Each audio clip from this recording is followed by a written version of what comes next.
few moments later. I just want to say from the bottom of my heart, I'd like to take this chance to apologize to absolutely nobody. The double champ does what the he wants. Well, They asked this dude.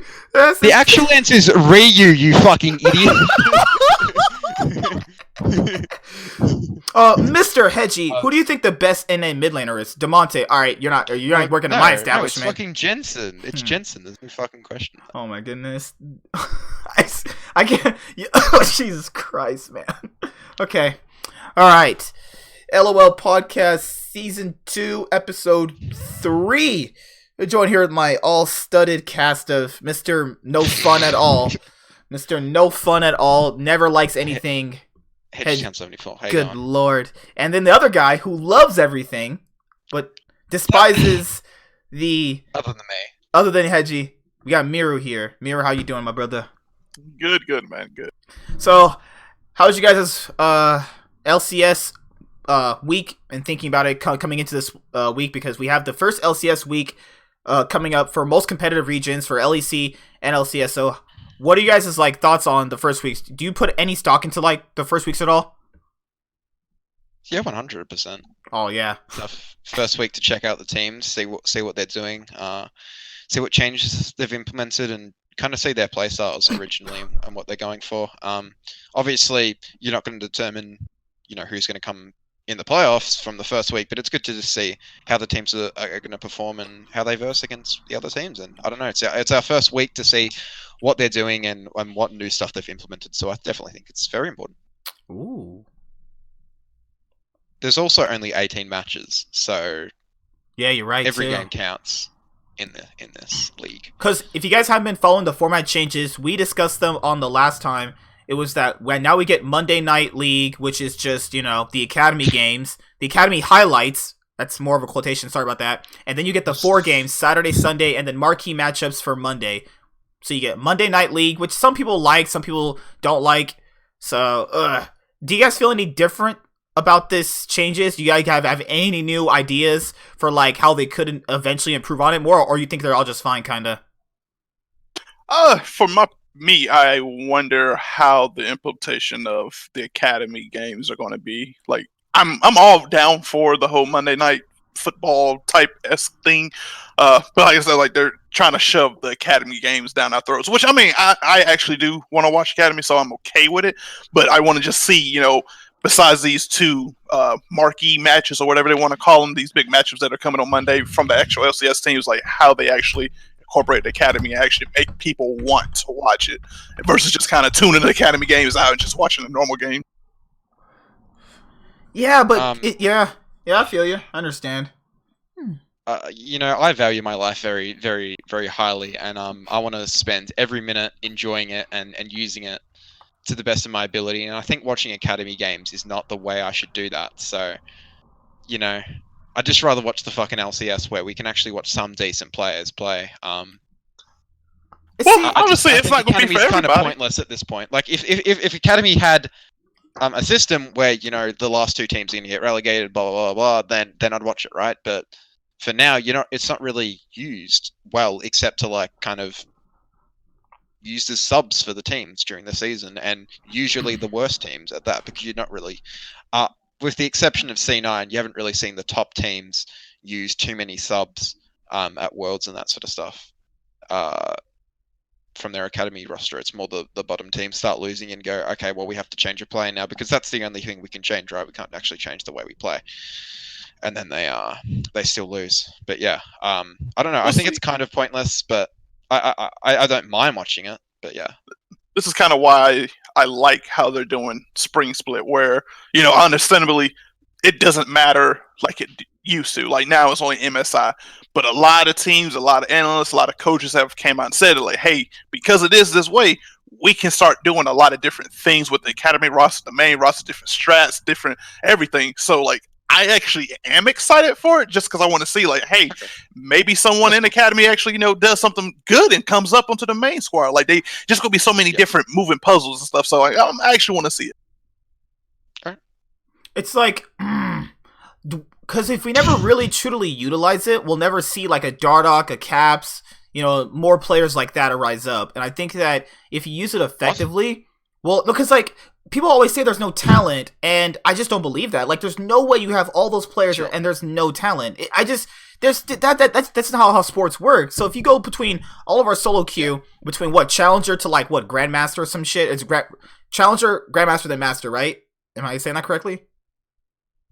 Yes. Okay, so if someone's going to tell me there's no talent between all those players, that's crazy. That's ludicrous. People are just not taking a risk on them because, I mean, in traditional sports, you have tryouts, you have like scouting grounds, which is more obviously, way more structured than we have it for our league. But if you never even once like try to structure it or give it credit or try to even approve on anything about it, then there's nothing really for it, because remember, there's not like academy tournaments, there's not like anything to show for it. People just don't even like playing academy. But I think that if there's more attention brought to it, then we could probably see like these other region players that everybody knows and loves in the academy. I mean, if we just don't go to it, you're never gonna know exactly what's in there. It's like, people just kind of write it off. And to be fair, Riot's never did a good job at even advertising for it. Most people just laugh when you say academy. Like, academy, fucking loser. Who watches that shit? But I wish people would just give the academy players a chance, because we never know if they're going to fail. And if they fail, I mean, it's like, so what? It's their first time on the stage. If we all played on stage right now, I guarantee you I'd go 0-18 in my first game. That's a shit comparison, though, isn't it? Wait, you came to me for good comparisons? Yeah, I'm saying, like, comparing academy players going to the LCS or being subbed into the LCS to you being subbed into the LCS. That's like, what the fuck? Oh, sorry. I meant to say more like people are quick to judge a player by his first game, but also realizing that most likely their first game when they first started, they probably did really horrible. And then they're like, oh no, this academy player sucks. Get him off. He doesn't deserve a chance. What do you mean? It's his first time on stage. I was surprised Perks in his first MSI split didn't go 0-6 against Faker. And then he did pretty well. Obviously, G2 was, crash and burn, but it's more or less so people need to be more willing to give other players chances. You can't say they're bad and give them one shot and then they fail based off expectations and then go, well, I mean, they suck. We tried them out. It's not how, like, sports even work at all. Nick Foles rode the bench on the Eagles for years behind Michael Vick. He got one shot. He worked out. But not everybody's going to be like that. I think with the whole subbing in thing as well, like, I think a lot of teams overlook that the players can't be the only problem that you're having if you're a bottom team, right? You got to be having structural problems. You got to be having problems with how you're actually playing the game. And like, if players are put in a better position, like maybe the jungler ganks mid more, or the mid gets more priority picks, or the mid gets more scaling picks, like whatever it is, then maybe they're going to start winning, or their fortunes change because they're playing a different playstyle, or they're forcing a player onto a playstyle that he's not used to playing. So like, I think they just kind of go, oh well, players are the only thing that we can change that is going to make an immediate impact. But that's really, I don't think that's the only reason. And maybe it's usually it's not even the most important reason. A lot of the time, drafting or how you're playing the game is more important than the actual players that are playing, right? Like, you've seen Cloud9, I think, is a perfect example of this. They've never really had a star player, maybe with the exception of Jensen or Licorice. They've never really had that star player that's gone and carried them, unlike TL, but they make it to playoffs and the finals at Worlds and that sort of stuff because, well, not finals, but semi-finals, because they draft well and they play to their strengths, which is early game aggression and fighting early. But other teams immediately go like, oh, we got to sub this guy out or whatever. We got to do this. But yeah, they play to their advantages and they play well to it. Yeah, because people always seem to just look at like, oh, this player stunk his first game. Well, he can never get another shot again. But people have no clue what a coach tells that player. That coach could have told this player, hey, don't do literally nothing, farm up, scale late, and then do something. That new jungler could have been told, hey, you only get gank for top. Because people don't know what behind the scenes interactions go on between these teams. It's like whatever is face front, anecdotal evidence that we can see, people take that for, they just run with that. If you're known as a toxic player, you're considered bad. When it doesn't even mean any, like that narratively makes no sense. Like players like Forgiven and Dardoch were labeled as toxic and also bad. I don't think that's true. Bro, they've been labeled as being toxic, but not bad players. Like everyone says, like, okay, yeah, Dardoch is actually skilled. Forgiven is actually skilled. They're toxic, but they're skilled. I don't think anyone's ever said that they suck. Like, I just I think comparing Dardoch and Forgiven is just fucking stupid. there's no way. I think Forgiven's More toxic leagues beyond Dardoch as a player. like in skill. in skill. Yeah, he's just Forgiven's just way better. I'd probably say that honestly. We'll find out tomorrow. Oh yeah, you're right. My boy Forgiven comes back. I mean, truth be told, Forgiven was at last point you guys saw him. He was coached by Prawley, and I don't wish that on my worst enemy. So People really give Probably a lot of flack. Like, you gotta realize this dude went to finals or some shit with H2K a couple of times. Like that. Semi. Yeah, semifinals with H2K. Like, that's pretty fucking good. And he still got 100 Thieves to second place in spring that one time. Like, I mean, granted, afterwards. I'm talking about like with 100 Thieves. Like, he actually did. Oh yeah, with 100 Thieves before that the whole was fiasco. that wasn't even like an amazing roster anyway. Yeah. Like, and he actually, like, I'll give him a credit. He's not a terrible coach. Too much shit. too much shit. All right, Miru, But what's the should we- games for should the we head week? should we head on to our predictions? So, guys, we are going over the LCS Week 1, Day 1, 2, 3 predictions. That means all of it covered. So, Miru, what are the first games we got for Day 1? Cloud9 versus TL was the first match of the day. Ooh. Followed by Counterlogic Gaming versus Dignitas. Then we got 100 Thieves versus Golden Guardians and Immortals versus FlyQuest to end it off. So, we can start on the Cloud9 versus Team Mullet. Okay. So Cloud9's definitely going to win this game. So- Starting jungle, and Blabber is going to destroy him, as Pobelter will have no idea how to play against Cloud9's new jungler. Licorice, who is a better player than Impact, is going to smash the top lane matchup. Jensen is going to get shit on by Niski. Are you high? And Cloud9 are going to take Game 1 of the NALCS, and it's going to be a fun and exciting game. You definitely sound unbiased when you say all that. As a Cloud9 fan, I like to think of as unbiased. That's why I've selected Cloud9. We had to select beat that the early reigning on. champions. We had to select that early on because people would just say we're biased, even though we literally would lay out factual evidence. So we're just like we're unbiased. No, I legitimately think Cloud9 will win this match because Pobelter is starting. I think the jungle. gap If in jungle Bruxer is was too playing, big. I'd go. I think the gap in Yeah, jungle okay. is way too big. They're talking about a dude that's never played jungle professionally in his first game, beating a jungler who was at least at Worlds. I mean, Blabber's at least been at Worlds. I mean, the gap is way too big. If Cloud9 loses this match, my God, we're about to be a joke for like a whole 2 weeks. And oh my, I just can hear it right now. People just going absolutely insane. No, talk about that. So we're all saying that we think C9 is going to win because they have Pobelter in the jungle, which is just, I don't know what the fuck's going on over there. But if Cloud9 do manage to lose, how do they lose, and what does that actually mean? Good Lord. I don't want to be that guy, but that will kind of hurt them mentally. That is just going to be mentally horrible for them. Like, you lost to a jungler who literally played his first game professionally. I think Jensen, and Doublelift and Core JJ will have really good individual performances. Impacts will hold Licorice in the top lane and not allow him to gain a sizable advantage. And the jungle matchup won't matter because all 3 lanes are winning for TL. But for Cloud9's point, they're coming in with a lot of things to prove in this game. They want to show all the fans that, trading or, letting Sneaky go was the right move. Sven wants to come in and show people that he's changed from TSM. Vulcan wants to show that he was worth his $1 million contract, which I still don't think was worth it, but, it's whatever at the end of the day. But, you know what I mean? I think C9, you gotta win this match. I think they will, but TL might give them a run for their money, but I think it'll be a game where it's just gonna be back and forth, and then C9 with the, minutely better team at the moment, with Pobelter being on TL's, jungle position. I think Cloud9's got it this time around. I'm gonna say Cloud9 gonna win.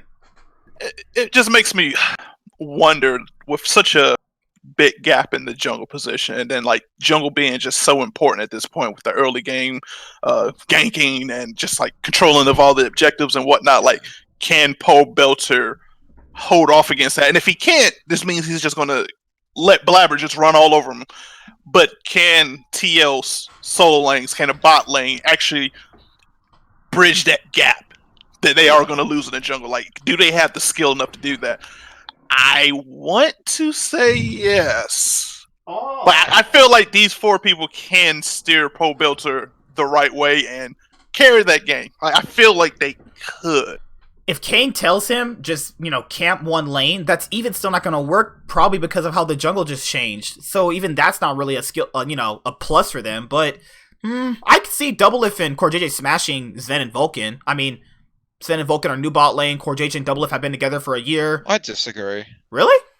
I don't think Sven and Vulcan are sneaky in Zazel. I think at least, like, if they can go even, like, I feel like that's what I need. Like, I need you to, if you're not going to try to, like, gain advantage over Doublelift and Core, then, like, go even in a lane. Like, make sure everyone comes out of the lane at the same pace. Like, then I feel like I would feel a lot better. I don't think they'll smash them. The one thing I don't want is for them to get too cocky and then lose. Just play the same game we've been playing. Just, try different stuff, because I still want to try different stuff, but just don't go in all cocky and going, okay, we're going to smash these guys. Don't go thinking that, because they have the... I don't think they're like that, though. Yeah. Draft's also super important. Yeah. Oh, Reaper. Oh, Reaper loves his throwing. Oh, good lord. It's... So I'm just looking at, like, okay, if we have the bot lanes pretty much going even, or maybe Doublelift coming out ahead just because it's Sven and Vulcan, I don't know. Impact is pretty good at neutralizing tops. Like, I haven't seen Impact lose a top lane in a minute. Like, he's pretty good at neutralizing that lane. And I would just outright say that Jensen is better than Niski. So, like, if if jungle isn't like a thing, they're not really ganking like that, in a 1v1, Jensen's going to end up whooping Niski's ass. So I'm just saying. That depends on pick though, as well. Like, yeah, depends champion, who gets... champion has to come into it. Like, you can't just say any matchup Jensen will beat Niski, because that's wrong. Like, Niski could beat him if he gets a favorable matchup in the draft. So drafting is going to come into it a lot. Now on their patch, who was the most priority mid laner? Like, for this patch coming up? That's a good question. I think LeBlanc's okay. LeBlanc, Silas, and stuff, right? LeBlanc, Silas, Kiana. Silas is super situational. See, this is the thing, though. It's good. Yeah, you're right. It really will depend on the matchup. So, if Jensen gets like one of those scaling mid laners, and like Niski gets LeBlanc, I could see it going Niski's favor. But it's really hard to say Jensen will just straight up lose to him, though. Like, just laning pure. Yeah. Of mids you can pick, right? I don't know. I could see Kane easily just drafting for bot lane and hoping the bot lane wins through them. You can see Ori being highly prioritized by TL. I can see it. It's Jensen's best pick, and it's quite strong right now. Like, I don't know. It just depends, and obviously I've been watching China a bit and stuff as well, and they're picking a lot of different mid laners, and Saying a lot of Rumble, man. Rumble mid, Yeah, Lucian like, mid. Oh my god. will the NLCS go in the type of way that the LPL's going, or will they just fucking change it completely and be idiots like they normally are? So we'll have to see kind of what they do, I guess. I wonder in Niski's corner how good he's going to be on stuff that's not those melee bruisers that he was running, as far as like the Silas's, the Aurelias, the Kiana's. Like, Kiana's still strong, but Aurelia, like, she's been knocked down. Silas has been knocked down. You don't have Sven in the jungle anymore. Pretty much you and him just 2v5 in the whole fucking match. Like, those were his picks. Like, I mean, outside of that, he had the Zoe, which he was really good on. But other than that, like, he I don't see him with too many control mages, don't you? Like, you don't see him on a Syndra. He hasn't done that. Yeah, he hasn't done that in a while, actually. So that's what I'm saying. Like, with the meta shifting, like, where does he go? What is he playing now? Diana. Yeah, I kind of see him playing. I'd see him playing Rumble mid or Diana, or if it's open, I could see him picking like Lucian mid. Lucian? I can see him doing it. I don't mind the Lucian. I think that a player like Niski needs an early game aggressive pick. I think that if you let Jensen scale up, I think Jensen beats him later on with that pick. So that's what I'm saying. Like, when we look at Jensen's champion pool, he plays quite a bit of stuff in, like, he has a LeBlanc. Like, we all know he's pretty good on fucking stuff like LeBlanc or whatnot. He can play Syndras and all that stuff, but we haven't seen it from Jensen Niski. can play essentially anything. Yeah, I'm saying he can play a lot of. So I'm just like, with the narrow champion pool that we have seen from Niski, where does he go in this coming matchup when you have someone like Jensen who is flexible. He can play a whole lot of different things into you, and who knows what new shit he has. Like, so I'm just wondering, like, what that mid is going to. Blabber. I think the jungle mid synergy for Cloud9 is better than TL's at the moment. I think for sure. I think for just sure. if you can utilize that to our advantage, that's where we can win. At least because that's a plus. Because there's no way Pole Belter and Jensen will have good synergy. That would be horrible. That sounds awful in general. Yeah. I think Licorice to Impact. Licorice usually stomps him. Actually, I really like Impact does that thing where he never really consistently loses, and he's always a strong weak side player. I've more or less seen Licorice just dumpster this guy, like just consistently. I don't say dumpster, dude. That's like not dumpster. I think he comes out of the laning phase looking better because I also think Licorice is just simply better in team fights than Impact. But I don't think he's ever he has just a better player, yeah. Yeah, like he has beaten Impact a lot of times, but I don't think it's just like a landslide. Like, no. You gotta give Impact a lot more credit than that. I love my Impact boy. He used to be our top die. I love that guy. So Miru, what is your final prediction? I mean, all things line to Cloud9. Go with TL, Miru. If they lose, man, it's terrible. Like, we should have that. Are we gonna have that? Really go back and evaluate. You gotta go back. Okay. I pose this: if TL win this game, they're just gonna win the title. Like, there is no competition for them. You can't. That stands for anyone. Like, if you lose to TL before Broxah gets here, like, you're fucked. Like, there's no, and I don't want to hear it's best of ones, our draft, and our coach burned our keyboards. That's why we lost. There's just no way you can contend if Broxah gets here and you can't even beat him with fucking Pole Belter. Like, is that what happens to fucking Lyra game? His coach burns his key. They probably burned his brain. That's why he plays like that. Yeah. Oh my gosh. I don't think we really need to talk about the next match because it's pretty obvious that Dignitas are going to take the winning. I'm joking. Oh my god, guys! I swear to God, this is an actual story. He literally said casters were bad, and he could do it himself. No, that's not what I said. No. Don't fucking put words in my mouth. Alright? I said I'm a better analyst. There you go, there's what. You're a better Jad. I'm a better analyst than Jad. I understand the game better than anyone on that fucking desk. But they're probably going to be better at displaying it in front of fucking 40,000 people. You sound like the typical fucking Redditor. You know what? But I'm not the typical Redditor, that's the thing. That's what every Redditor says, man! Sure. What else are they gonna say? Oh my god, you're the silver Reddit analyst that always says that. Oh yeah, I'm just giving my opinion. I'm in silver. No, I'm not. I'm in. Oh yeah, you're gold. You're platinum. My bad. Oh yeah, you're platinum Reddit analyst. That means a lot. So wait, you said CLG versus Dignitas? Alright, CLG, if they lose this game, I don't really know. See, as the more I was thinking about Dignitas yesterday, Froggen, Aframo, and Huni all want to play the game a different way. Froggen wants to play his own way, Huni wants to play his own way, Aframo wants to play his own way. I just can't see this team even long-term actually working out. These players have the completely fundamentals of the game in their own mind. Their brain, they're all they want to play a different way. How is that going to coexist? They don't have one vision. Froggen wants to play control mages, get a lane lead, and then win the game. Huni wants to just whatever the fuck he does half the time. Play Lucian. Play any top laner that isn't a tank. Aframo. Anyone. What does Aframo do? He's lost since 2018. Every single laning phase, every single team fight. This guy just loves losing at this point. Like, what is their cohesive? I just can't see this team being cohesive. CLG's problem is, I don't really know how Crown can effectively communicate with his team. I think that's going to be a big thing. Like, how does Crown talk to Wiggly? Like, how have they been? Yeah, because remember, Meteos said he really couldn't talk to Crown. Like, Meteos said that they couldn't even talk to. Oh my god, I hate this guy. It's just like even Meteos said he couldn't talk to Crown like for effective moments that mattered where it could have won them games. Even though CLG will have that crutch, I just don't see CLG losing. If CLG loses this game, you are a dog shit. Holy crap.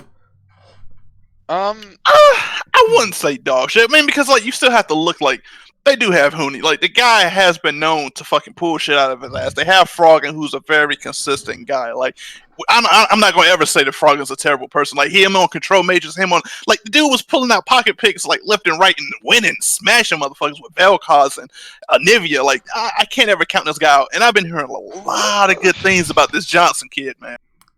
Actually, yeah, you're right. Could Actually, win this game, like, legitimately, like, they have tools, because I think their top side's better. wait, then Over wait, Ruin? you have Greg. Okay, so I'm gonna say Hooney's better than Ruin. Would you guys agree with that? Yeah. Yes.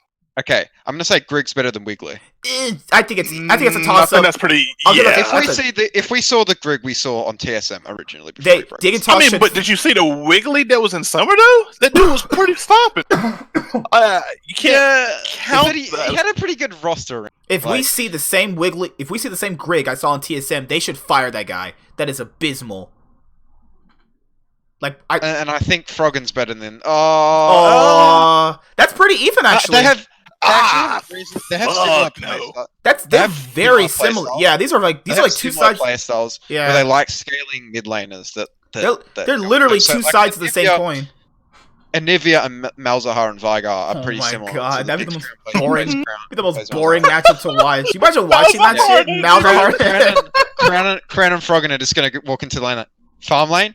Great, let's Alright, go. alright, farm lane. Whoever roams faster. Alright, I guess we're gonna win because can you imagine watching that Nivea versus Malzahar? That sounds boring as fuck. I think CLG have a way better bot lane. Like, And Stixay and Smoothie. not Yeah, even close. Yeah, Like that's- Johnson and from maybe Johnson's decent, but coming into his first LCS game, he's beat Stixay and Smoothie. They're pretty. I mean, true. I do think the bot lane is their... I think stronger Smoothie's good. I think Smoothie's good, but But- Stixay. I'll give Sixay the credit though. There's no way this guy is gonna be just completely terrible against a new guy who's just gonna play his first LCS game. I mean, I think Stixay's nickname is Mr. Mediocre, right? Oh my. no? He's always. You mean Power of Look Evil, right? back. His last year when he was actually like a decent League of Legends player was 2016. I wouldn't say that. I think the guy has been low-key as fuck. Like, I still consider him at least like a top 4. Yeah, sure. 80 But carries. Is that saying much? I think so. I mean, when there's He's the 10... top 3. I mean, you're not... If you're top... What? Who's your top 3 then? Who are the top 3 80 carries in the NALCS? Arrow. Double... Oh, my fuck. Arrow. I'm just What kidding. the fuck I'm is just- wrong with? I'm just kidding. Obviously, I think Okay, so Double Lift Lift, one. Sven... I'd say Sven's second. I'd say Cobby's third. oh, I'd fuck, I say- forgot about Kabi. Kabi, yeah. Cody Sun's fourth, and then Stixay. Damn, I forgot about Kabi. Yes, And I I don't think I would I honestly- don't think, I would honestly I put don't Cody think Sun Cobby or over. Sven's very good. I would honestly put Cody Sun over Sven at the moment. Actually, It's I'd probably put Cody Sun second. Yeah, I would personally, but hey, I don't remember, think Cobby's that good. remember everyone listening that these are Cloud9 fans, right? These are Cloud9 supporters saying they don't like Sven. No, I'm not no, saying no. I don't like him. I I just think don't think Cody he's Sun's a just- great player. Cody Sun and Oh. Kabe. Man, see, that's the thing though. CLG, they try something different every single year. It's like sometimes they like to play early game, mid game, late game. Sometimes they like to skirmish a lot. Dignitas, Mostly- who knows what the this fuck is they're gonna what- do? This is what the Definitely. spring is about, man. They need to figure out who they are, what that team identity is. The same thing with Cloud9. Like, they need to figure out who they are now with all these changes. And I- what I'm better ready- team to do that than Dignitas? Yeah, yeah. So we're saying that we think COG has it. I think CLG takes Yes. it. I always went with CLG. I was just trying to poke the bear. Miru, he has that feeling right now, and I can tell him just by not even looking at him. He wants to go with Dignitas. He wants to go against the grain and be right, and then throw it in our faces. I'm not that kind of person, man. But I don't think it's going to be as closed out as we're thinking. Like This is gonna be a Just really long game. I feel like this is gonna be one of those long games. I feel like if Dignitas What? fails, it's because Johnson just sucked. Look at their fucking champ pools. Oh, actually, no, mid lane, I guess, is kind of. Jeez. Holy shit! All right, the third match of that day: 100 Thieves versus Golden. Oh my! I've got All right, another 100. one. Next match, 100 Thieves. Move on. I'm just kidding, guys. We'll talk about him. Do we have to? 100 Thieves have someday Golden Guardians have Keith support. Oh, come on, man. All right, Hunter Thieves has Meteos, and then the other team literally has Golden Glue. I mean, Hunter Thieves next match. If anybody picks Golden Guardians and say we're like trash, you're trolling it in your picks. No one's picking Golden Guardians. I swear think the funniest thing about this matchup is 100 Thieves' worst player is stuff, and he's still way better than Golden Guardians.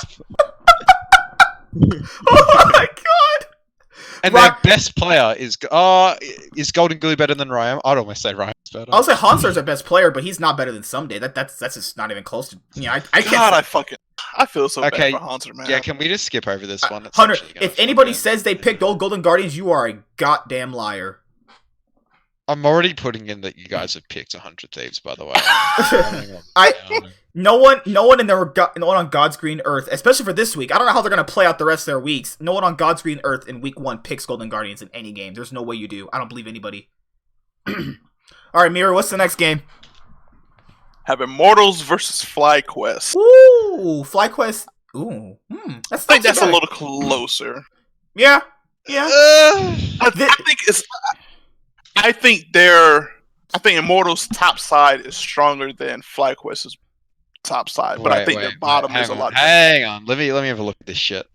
Actually, no, you're right, aren't you? Yeah. For Immortals, yes, we have Soaz, Smithy, and Ica in the mid. That's where it kind of like starts like, because I don't know. Okay. You know, but it's Soaz and Smithy, I think, are way better than fucking Viper and Santorin. So, yeah.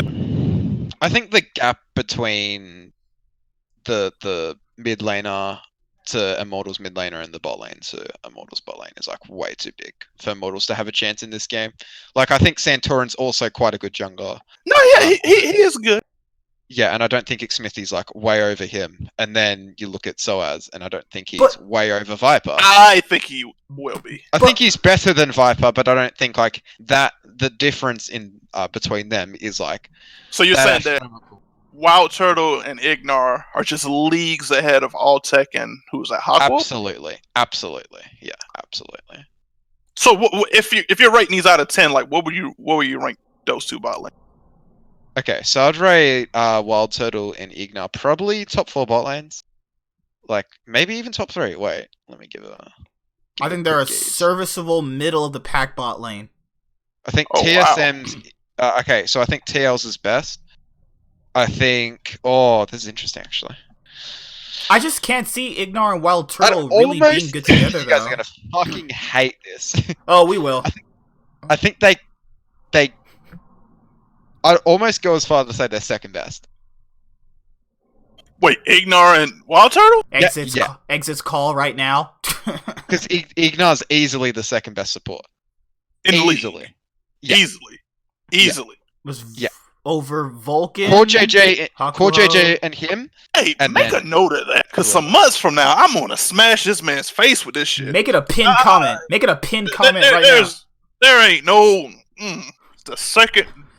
Okay. All right. And then Kobe. Fuck that name. Kobe and Biofrost probably third, and then Cloud9's is fourth, and then we go on from there. So you have what, Keith as your best support? No, he's I do. 10. What do you mean? What do you mean? Keith? Why is Keith not your guys' top 1 support? I mean, doesn't he not play support? Why aren't Golden Guardians? They're clearly the best team. All right. Like come on. Like Hanser said they're not going to be 10th place. So should I just take his word for it? No, Wild Turtles. I mean, guys, we're literally trolling. Good. Like, guys, we are literally trolling because I know people are going to actually think we're serious. Guys, we're trolling. Who's better than Ignar other than Core JJ? Throw it at me. Come on. Just throw it at him. Please, come on. Vulcan? Bio? No, absolutely not. Oh, I forgot about Biofrost. Absolutely not. Absolutely not. I think Vulcan and Bio are better. What have they done? The fuck? What is Ignar? Ignar went over to EU and did what? He carried a team. He carried a team to get winning 2 games against SKT in the quarterfinals. Okay, Vulcan carried his team to fucking Worlds. Where was Ignar? He was one fucking throw of beating Fnatic in the series. in the fucking what I'm was that? sorry, Vulcan didn't see 2018? Ignar at World. Ignar looked like dog crap in that last regional gauntlet game they played against Splice, dude. He was but overall, I thought he was pretty good. I thought he was pretty good actually all year in EU. He had the one bad series. He was actually pretty good. But LCK is like, oh, not LCK, sorry, LEC is like way better than an LCS. I thought he was pretty my good. Fucking god! I would say he's like I would say, it's not really a hot take. I could easily see him being the second best support if it, really panned out for him. What is Bifrost? What has he done? He was on fucking CLG last year. Yeah, big whoop. Fucking Smoothie's pretty good. No, I said Bio and Vulcan. You could maybe make an argument for Bio, but I think Vulcan is literally the second best support. Okay, in NA. Vulcan's had 1 year. Hey, so he came in that 1 year smashing these guys. Actually, that's going over the top. He's had one split that he's played well at. So that's even. Oh my! I thought he played decent in that previous split. You're going complete recency bias. Recency bias. We were Right, he just entered. What the fuck else would I have to go off of? Like, I mean, it's not like look at the kid, man. Look at what the kid's done. Like, even Doublelift praises. Okay, this kid. whoa, okay, yeah, sure. Let's look at what they've done. All right, so Clutch made it third, one split. Great, big whoop. Fucking Ignar's made fucking Worlds top 8, and carried the team to fucking almost beating SKT. By the way, I'd like to mention that one. That was a long time. He's also helped them come top 4. It was fucking Misfits come top 4 a few times in a row. He also went to Korea because he's gone to Korea because they picked the best fucking players to go to Korea, so he's gone to Korea because of that. He went to BBQ. I remember that roster. Oh man, they picked the best players. Yeah, they picked the best players for that BBQ roster, didn't they? Huh? Okay, yeah, fucking BBQ, Jesus Christ. Well, they had LS, so they had Trick. They had Trick and Ignar. Holy crap, that roster stunk. Yeah, but no, he's just better. We will see. I don't think it's. But we got to get back on track. Immortal. Yeah. Where would you put him? Where would you put him? Quickly. I put him my top 3. I put him somewhere in there. That's what I said. I can understand him being better than Bio. Cool. I'm with that, but I don't think he's better than Vulcan. So I think you're going. Yeah. Okay. I'm just saying, like Vulcan. Let's see. Like I think you're just completely basing it off the last split, though. What the fuck else can I place it on? He has that 9th place split, but I thought he played good in that 9th place split. He did actually. But that's just me. Sure, well, I mean, he had to play with Piglet, so I mean, I don't wish that on my worst enemy either. But hey. Immortals to FlyQuest. Power Vivo should be able to beat Ica, but I see Ica and I remember him. He's kind of just like Power Vivo, except he's just not as innovative. So I guess that's a win for Power Vivo. Wild Turtle and Ignar, they have to face Haku and oh my goodness, how do FlyQuest lose to these guys? Oh my god, that sounds.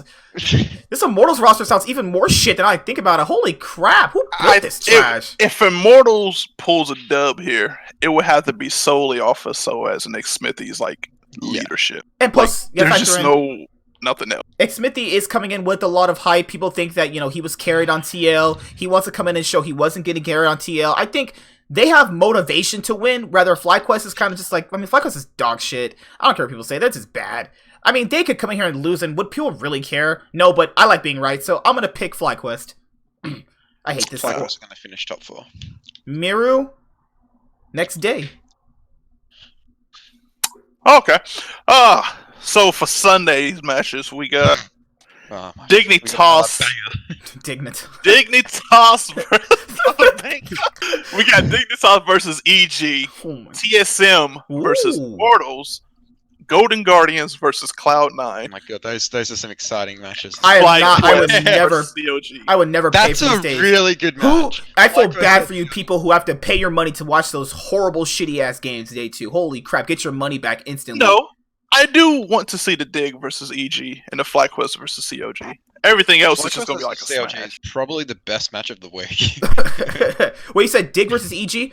Oh yeah, because we haven't got a chance to talk about EG yet. I like the EG roster. I think they're a playoff caliber team. I could easily see them taking down Dignitas, honestly. I was watching Travis's video today that he did with Sven and what's that? Sven and Zazel. Yeah, I remember that. Yeah, he was talking about that. The reason why he left was because of the whole splitting time shit with Blabber. Thank you, Reaper. Good God, man. Oh my god. Because I wonder what I ranted about for like 2 months. You know, when, I love my boy Blabber, but there's no way on God's green earth he was better than Svenskeren. Not even close. There's no universe. People are looking at it such a. I don't think that's the correct way to look at it. Everyone's like, oh well, obviously, fucking Sven is better than Blabber. True, but I think there's certain things that Blabber could potentially bring to the table that Svenskeren doesn't bring. Whether that's a player style, a champion appeal, or just whatever. It could be something else. I don't fucking know what it is, but I see Reaper. He probably thinks it is.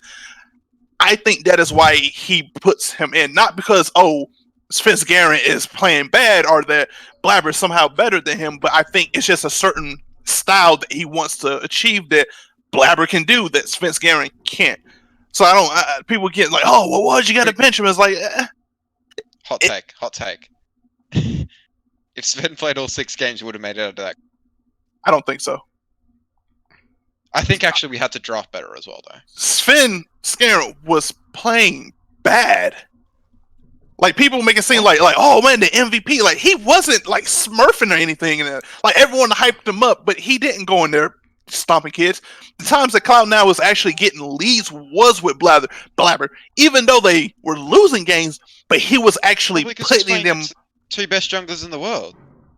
But So he was playing against Jankos and Tarzan and getting these guys leads, which Svenskeren wasn't really doing necessarily. Not saying Sven they both playing bad, but don't say Blabber was actually jungled him in those games. No. I just it's really hard to say though, because from a team play aspect, from watching traditional sports, you always want to start your best players first. If you want to give it like at the most pristine time, you want to start your best players first. Like I understand he could provide different things, but is that really so?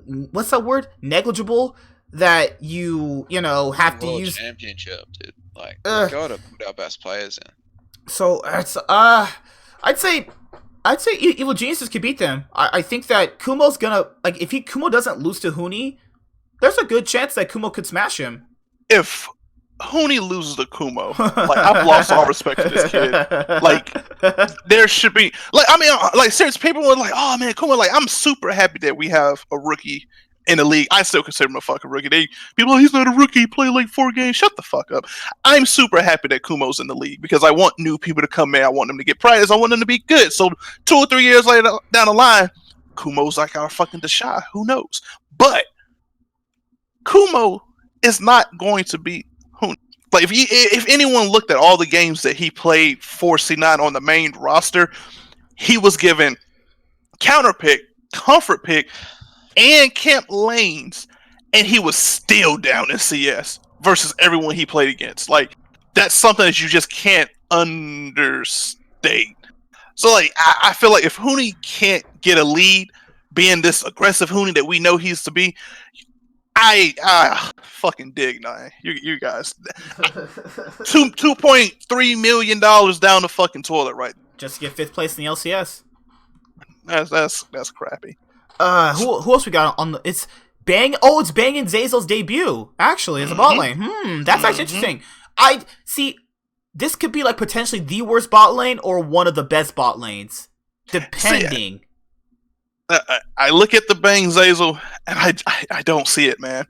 I really? don't see it. I see. I'm in the same boat too. I really don't see how this this could work out for them. Honestly, I don't see it. Like I mean, I don't see the Johnson and Afro thing being much better, but the Zazel Bang, like I just don't see what's going on there, man. Like I don't know what Bang's English is like.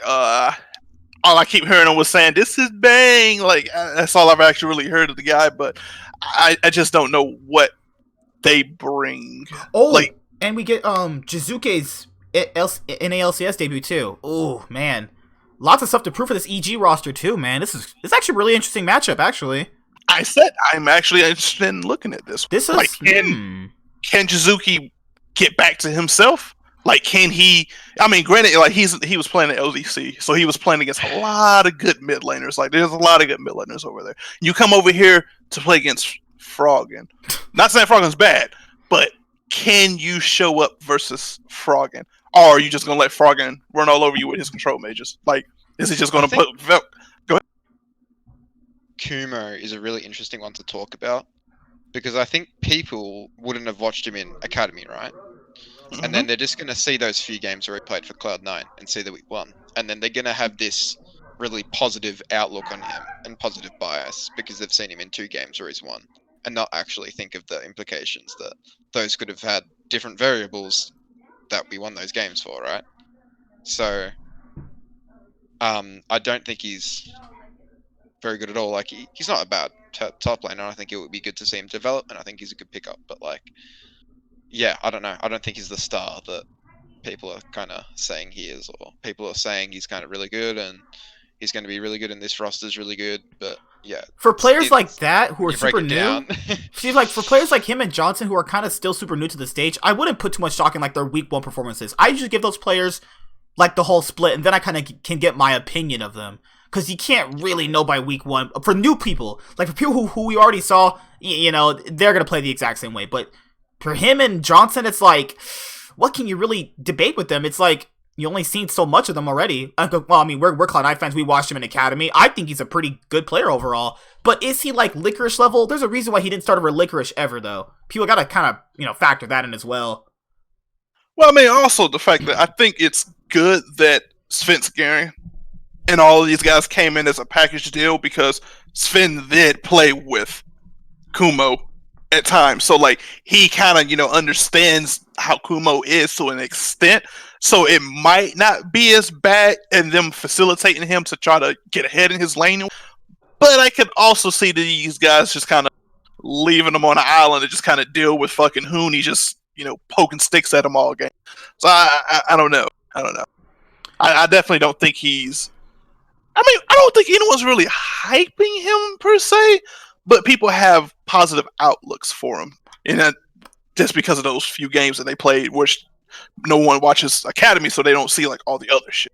I'll say EG win this one. I'll give him a shot in their first game. What about you guys? I just think AG wins. Ooh. I think EG. All right. What's the next one? Okay. So we have TSM versus Immortals. Holy shit. Skip the next 2. Riot, who is your match planner? Okay, I mean, there's some good stuff about this because people want to see the Dardoch TSM has finally come past. TSM fans have been literally like creaming in their pants about Dardoch being on their team for literal years. This is Dardoch's first shot at the stage with TSM, and TSM is under a lot of, I'd say, a lot of eyes after what happened last year. Sven kind of talked about it on I think they're always under a lot of eyes, right? See, this roster is different though because you know you have Kalbe and Bobfrost, new bot lane. Yeah. Bjergsen is now part owner. People kind of want to see what is his kind of influence on the team. Dardoch's big shot again, and yeah, Broken Blade is kind of coming off an underwhelming split. This is a big game for TSM, not in the way that it really matters in the long grand scheme of things, but if Immortals can beat this TSM, I just can imagine Reggie not getting out a whipping and just whacking him with it, cause like. But I just can't see Immortals beating TSM. Like, they have Dardoch and, well, you have Xmithie. I mean, you know. So word on the street is that they've already had issues with Dardoch. I heard about that too. That he's already did some things, and the org has kind of had to nip it in the bud right then and there. Ooh, man. Dardoch, good old Dardoch, man. So it's not sure, you know, what became of all What a honeymoon phase. I mean, to be fair, what's that word? It's something like an old saying back in the day when I was younger. You get what you reap what you sow. No. It's what's that saying? It's you've been warned already by this other. That one. Yeah. That really narrows it down. I hate you people. It's if someone already basically tells you what somebody did and you go into it willingly knowing what that person's done, that's your own fault. So I'm interested to see how that turns out, you know, with them facing the team with the jungler that they went after first. Oh crap! You know, they wanted Xmithie, they couldn't get him. He went to the shit team. So I wonder what that matchup's going to look. I still don't think that there's any way that they should lose, just given the caliber of players that are on TSM, given the skill, given like communication like Blabber. I mean, not Blabber. Broken Blade. I don't think he is leagues ahead of Soaz, but I think he will beat Soaz. Bjergsen, like, there's nothing to be said about that. Kame and Bifrost, like, there's just no fuck way that Alltech and Haku can do anything versus that. I think we're overlooking something. All right. Which is? Ika. Holy shit. He was the first one to answer back from Immortals. All right. You're right. Okay. First All one. right, I'm following this. So, why couldn't he beat TSM in their first game of the LCS? Okay. First is okay. So Maybe. if you put the two first together, then maybe they can win. Oh my goodness, this guy's nuts. Jeez. I see his. I mean, to be fair, if Sneaky was at Worlds more times than Doublelift, does that make Sneaky better than Doublelift? Potentially. I see. See. What? No. You see. You see what I'm saying? I'm saying exactly what you are. Bjergsen will curb stomp this guy. So we just need Immortals to get 3 more firsts in something, and they can like assemble the first Exodia and like beat TSM. There's potential here, guys. You activated Immortals. Sorry, Immortals has a trap card. Hakuo beat TSM before with Thresh. Let's just put this to the TSM bin. to the podium. Leo's been to Worlds as many times as Vulcan. Does that mean they're the same? It sounded like some Dragon Ball Z dude who's saying the narrator. I don't even know what the fuck I'm saying. Next match. Next match. Please. Jesus, Lyra's been to Worlds. Lyra. Oh my God. Lyra. Oh my god. All right, yep. C9's going to be 2-0. Fantastic. All right, let's move. Is it a Golden Guardians versus C9? All right. Is that it? So we can't just skip over. So you have to. We're automatically saying, okay, there's just no way in fuck that Golden Guardians beats C9. But Okay, let me just give you a but if there was a way, how would Oof. slipping something into their pre-game Red Bull? Hanser punches Golden Glue in the face. I don't know. They get into a fight. it has to be a legit Let's go player to analysis. player. Licorice to Haunter. Okay. Blabber to who's Closer. closer? Closer Nisky to Golden Glue. FBI to Sven. Keith to Vulcan. Keith. Oh crap. I mean, if Yeah, I was with you, and then you was like FBI, and Keith was like, God damn. like what about if Reaper gave them all Teemo picks? Like we're just all 5 Teemos. Just that's how we lose. That doesn't make any sense. Like you can't do that. It's you an idiot. it's an old saying where basically you're not trying. Like basically you're just trolling. Like Alessi and I literally trolled their asses off in draft and can picked. you just stop talking? Like, my what are you goodness. even talking about? I know it's a podcast. I went to Worlds. I'm C9's next top laner. I'm gonna be better than Licorice, so it doesn't matter. Okay, but we're not saying shit. If there was a way that Golden Guards could come out over C9, I mean, would it don't be? know. Would it be more? You don't know. You don't think there's any? They'd have to just win draft completely. That's the only yeah, way. unless they win draft. I don't know, man. Like who talks Korean on Cloud9? Rainover? Maybe they. I don't know. Maybe they play Rainover in the jungle. I don't know. Fucking hell.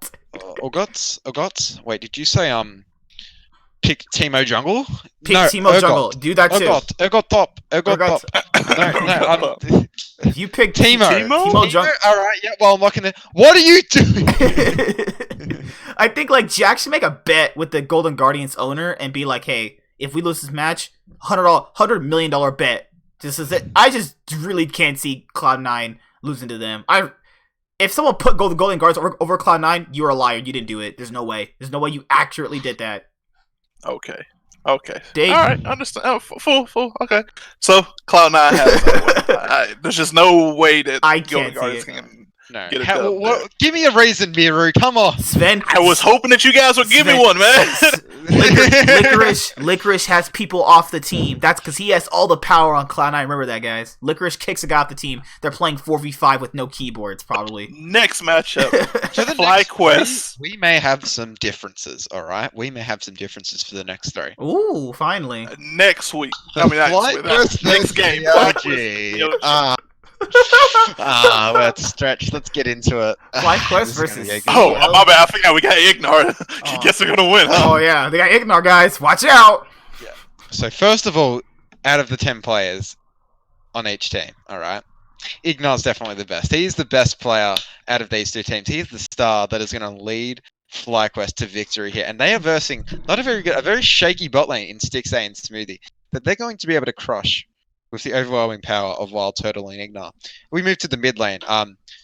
Former world champion and also known as, how do I explain this? The guy Crown? got backpacked. The guy got backpacked on Samsung Crown. Oh really? A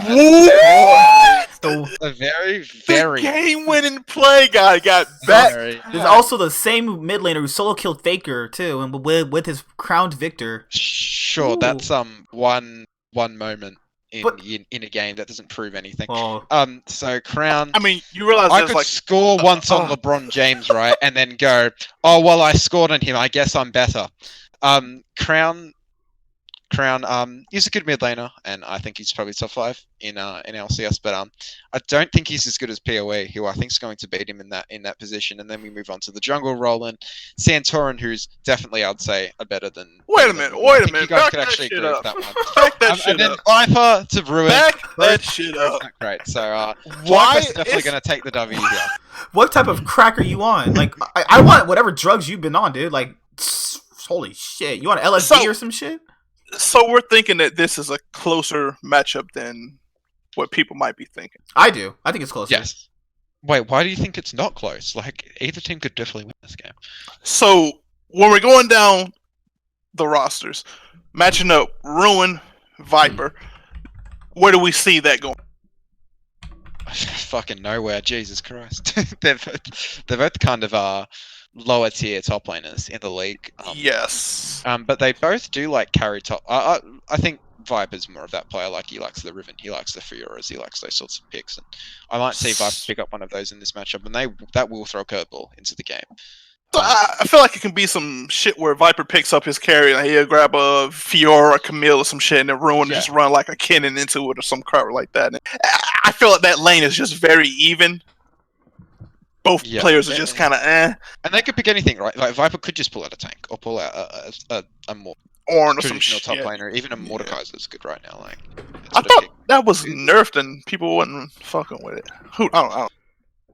Okay, so top lane is just kind of a stalemate there. I don't think Yeah, there's I'm either gonna way give that that can actually go Um, to. we're not going to be able to tell what the matchup's going to be like until Yeah, yeah. is what I think the argument I'd make. Yeah, I think Santorin is an outright better jungler than Wiggly. I'm not sure if you. Outright better jungle. I think he's just better. Yeah. So So does him being better? What does that provide to the team? Wiggly can't do for COG. Like, where are they okay, going to get so- these advantages? Yeah, so Santorin's a better shot caller, and he's been in the league more, so he's going to have more experience, and he's going to be stronger in that category. He's also going to have better synergy with PoE, as he can actually talk English. Jesus. And then Santorin does have a wider champ pool than Wiggly. Wiggly's actually pretty non-aggressive. He likes the more Sejuanis and more slower picks, and that currently actually suits Santorin, who can play the early game junglers as he's rank 1 in Challenger. You have to play early game junglers to be rank 1 in Challenger. And since the meta is evolving around early game junglers, and that will go to the end of CS, so there's fucking no doubt in that, then he's going to have an advantage over Wiggly because of that. And how the Okay. meta is working right now as well, Santorin's definitely going to favor that.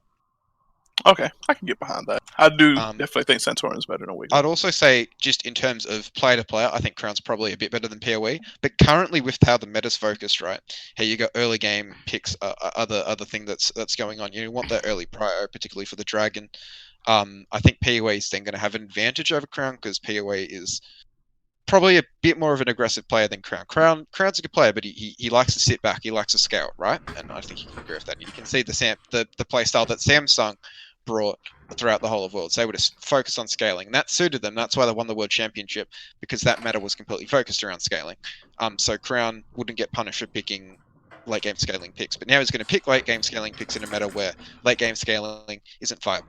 And PoE So- take advantage of that and beat him. My question on the aggressive note, he was sort of passive on Samsung. He did what he had to do. There's no Yeah. debating that. He became a lot more aggressive when he joined Optic. Whether that's a tribute to him just trying to make more plays for the team, or he just simply trying have to a choice. become that. Yeah, like that's just. I mean, you can look at it in his KDA and depth. Like he died a lot because he tried to make plays. He didn't have another player other than Meteos that can actually go with him well, right? And jungler is in a position where you're carrying by yourself. You're getting your team ahead so they can carry. So Meteos himself isn't going to be able to carry unless he's playing like a Kha'Zix or something like that, right? So So- that just makes me wonder, like, is he going to feel the need to do that now on COG, or will he actually revert back to his kind of, passive controlled style of, just CS and getting his advantages a little bit here, a little bit there, or, will he still kind of keep that tempo? I think it's the way that little bit the way he can play. I think Stixxay will prove himself to be a solid carry. Maybe even Stixxay will have a breakout year and he'll be that carry that they need. And then Crown can really go into that, like your Malzahar, your Nivea's, all those late game scaling picks. That Nivea's a weird one, but there's a lot. Those sorts of picks where you're picking it for scaling, you pick it for the late game, and those team fights. And I think Crown might result back to those now, but he's going to kind of be forced to play those early game picks which don't suit him right now because the meta is focused around early game, right? So, and I think that suits FlyQuest as a team and PoE as a player more than it suits Crown and CLG. I'm just wondering, like, what is this, like, of all the lanes as far as meta goes, like, I really want to know what NA does as far as mid lane meta. Like, what are the champs that's going to be picked? Like, I just don't see anyone in the league who are picking Lucians and Rumbles, and I mean, you have people who are on Kianas and LeBlancs, but it's just like, what is that going to? Who like Jizuke and Bjergsen and Jensen are What all is- very versatile and love early game aggressive picks. Niski is absolutely of the sort. Like he loves early game picks. He loves picking aggressive picks. He loves mechanical champions. So can Jensen. So can Bjergsen. Bjergsen's one of the best Akalis in the world. that's what I'm and saying. I so- wonder what that meta is going to be like, and how can they? Yeah, and Used. right now I'd say probably mid as a lane is probably the most versatile. Like you can probably pick pretty much anything, right? And suit because it's not as affected by the meta as the other lanes are. Because bot lane you want a prio bot lane, so you want an MF or you want a Caitlyn or Senna, right? Right now, like that's the sort of lane you want. And you want poke and control and control on early drag. Top lane you just want a strong top lane. There's a lot of strong top laners right now. So Ornn, Mordekaiser, are the two that come to mind. That are just very, very dominant right now. But top's weird right now, actually. Okay. And then mid is quite versatile. So you can pick to your comp. So you can pick a champion like maybe a Bruiser, maybe an Aurelia, or maybe you can pick Control Mage, or maybe you pick an Assassin or whatever, something that wants to roam. I think roaming champions are probably better right now, but I think Control Mages are perfectly fine and very good picks right now. So it's about being flexible as a mid laner, and mid lane as a lane has always been flexible. Like you don't want to have one specific champion pool and that's similar to jungle as well. I think that's a lane that gets affected by this a lot as well. But yeah, I think in terms of if we're looking at FlyQuest and CLG, and the matchup of Crown and Power of Evil specifically, I think Power of Evil may not be as good at a specific job as Crown is, which is scaling and playing for late game, but PoE is better at being more versatile and playing any mid laner, right? And I don't think Crown suits that role. I think the as well difference as in this PoE. one is going to be bot lane. Or mid, or top, actually. I think if Viper gets his Riven, because I feel like CLG would let him have the Riven. I feel like Viper gets a aggressive pick, I think just stomp Ruin. Because Also think- Ruin's been kind of wonky, if people notice that. If you guys noticed that last split, after a few weeks, he's kind of running it down for a few games, though. I mean, but Viper, like, he hasn't really been like stand outish outside of his Rivens. Like, he Yeah, hasn't really you're right, done too. anything crazy. So I that's why we're saying that like that top lane is just kind of even. Like we think Santorin is better than Wiggly, but then it's like, okay, the mid lane, that's a little bit more even also, but leaning towards Crown to an extent. And then you have the bot lane and Wild Turtle, Ignar, Ignar. and Stixxay and Smoothie. I do think Ignar is just hands down better than Smoothie. but I think Stixxay is better than Wild Turtle. So it just Yes. comes down to, okay, Yeah. what is This this is a lot synergy of looking toss-ups. like? This is a lot of Yeah, that's what I'm toss-ups. saying. I actually think this is like one of the actual better matches that have been played this weekend as a whole. So that can actually be a legit, like, we can have some differences on. Yeah, absolutely. Ooh, man. I'm gonna say FlyQuest win this one, actually. I'm gonna say FlyQuest on paper, but I think draft will be the deciding factor of who wins. And how the teams play the draft, particularly, because I think if CRG pick a scaling comp, they need to know how to play the scaling comp. And I don't think any team in the LCS, including TL, knows how to play a fucking scaling comp. So what's I'm the... gonna say COG. Ooh, finally. Let's go. Cool. All right, next match, Miru. I mean, Oh, it's a now- toss-up for me. Like, I think either team could win that. That's what. Yeah, you can't really call that one. Then we got Monday. We got Evil Geniuses versus 100 Thieves. Also That's a interesting. pretty close one too. Also interesting. I think they win topside for Someday versus Kumo. Yes. Sven versus Meteos. I like that. That's a spicy one right there. I like my boy Sven going up against our old boy Meteos. Both of our junglers going up against each other. Okay. I'd say it's more Sven favor, but not by too much. Wait, Jizuke versus Ryoma. If Jizuke loses to Ryoma, oh my gosh. I mean, Now people. Ryoma's not Oh, bad. really? I like Ryoma, but Jizuke played bad too in this last year. So I mean, I can see Ryoma beating him. I love 100 Thieves as a team. I just like their team. How come? I think they complement each other as players. It's just today I was thinking about it at work, and I was like, I'm not really sold on 100 Thieves' bot lane. As much as Cody Heiji, is stunned? I'm just not really. Cody's son, I'm sold on. It's just stunned. I think that he'll be weak enough to the point where the bot lane can be exploited. Well, Stunt was one of those guys who actually was decent. Like, he played in academy sometimes or whatnot, and then just kind of like every time he came to the front of the LCS or whatnot, he kind of had some lacking performances and whatnot. And I don't know what to really attribute that to, whether it was just his skill, he was not ready for the LCS, or he was just one of those times where he's just kind of thrown onto the main roster to try to make some magic happen. And most of the times when that happens, the player ends up playing fucking bad and whatever. But I don't really have a straight up opinion about the guy. Like, I think he might be decent. I don't know if he's the support that Cody needs to, do what he does in lane. Because I definitely think the Cody Vulcan was heavily Vulcan doing a lot of the heavy lifting.